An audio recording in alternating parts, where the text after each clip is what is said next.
Good afternoon, CFM. We got a little combo workout for today. Some push press strength followed by bench press in our conditioning for the conditioning today. Let's go 3 rounds through row, bike, or ski, 12 calories, and then 5 reps on each side of a Spider-Man stretch. So reach that elbow down towards the foot that's forward, and then a vertical reach to stretch out the hip flexor and the shoulders. 5 reps of that on each side. Then lay down on your tummy for a scorpion stretch. So rolling back and forth like so, 5 times. Finish with a seal press, 15 seconds on the ground, and then go find a set of rings. Since we're doing ring dips today, we want to work on stabilizing the shoulders, and we're going to play with the bottom position of the ring dips, right? So get to where you're at the very bottom, so shoulders below the elbows, and my hands are tucked in tight to my rib cage, and then I'm going to try to slowly peel my feet off the ground, and I'm just hanging there, trying to be motionless for 15 seconds, and then feet back down, okay?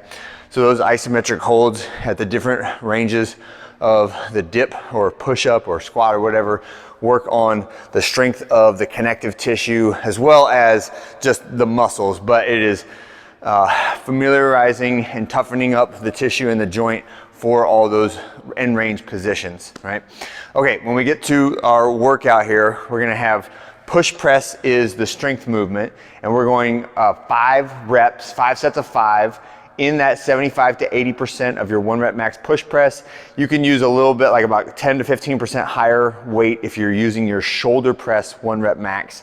But the trick on this one is we're just restricting the rest interval to 90 seconds. So I'm gonna walk into the rack, stand it up, take my step back, do my dip, drive, press. 1, 2, 3, 4, 5, rack it, look at the clock, pick off 90 seconds, and then I'm still gonna be a little bit high on my heart rate. My shoulders will burn a little bit. That's why the percentages are just a smidge lower, like 5 to 10% lower than what we would normally do if you had unrestricted rest, and then back underneath the bar and going again at 90 seconds.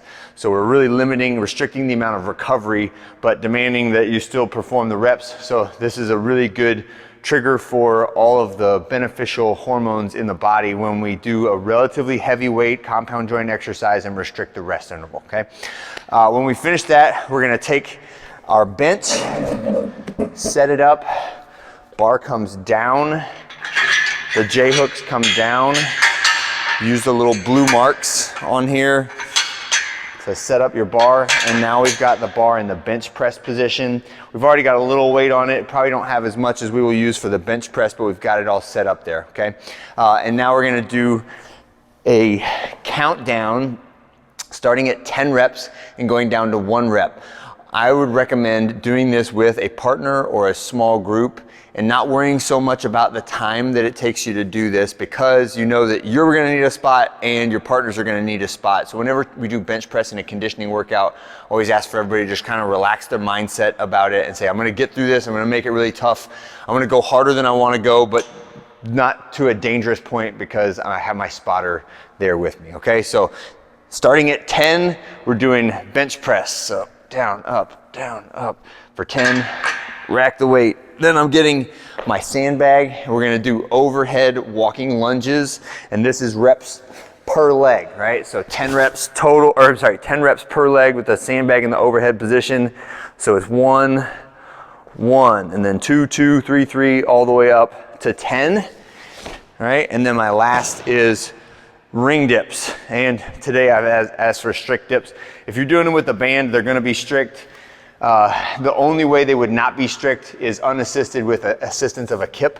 So if you can do a kipping ring dip, I want you to try today to do strict ring dip. So we start with the arms all the way straight. We go all the way down until my shoulders are below my elbows, and then press back up again until my arms are straight with my palms facing my body, and that's the ring dip. Those can be done with foot assistance, band assistance, and if the rings are just so unstable that they make you really scared, we can get out the matadors. I would like for everyone to at least try the rings today, even if your feet never leave the ground. They're still really good for working on the stability of the shoulders. And that is it for today. That last one, the conditioning workout, is can be 20-minute workout, right? So I've kind of capped it at 20. Say it's a 20-minute AMRAP, or if you finish the countdown and you get down to 1, 1, and 1, then you're done, okay? But don't take any longer than 20 minutes because those strength movements can really tire you out and slow you down. So we're gonna cap everything at 20 minutes today. And that's it. Hope you guys have a great one, and I'll see you on Thursday.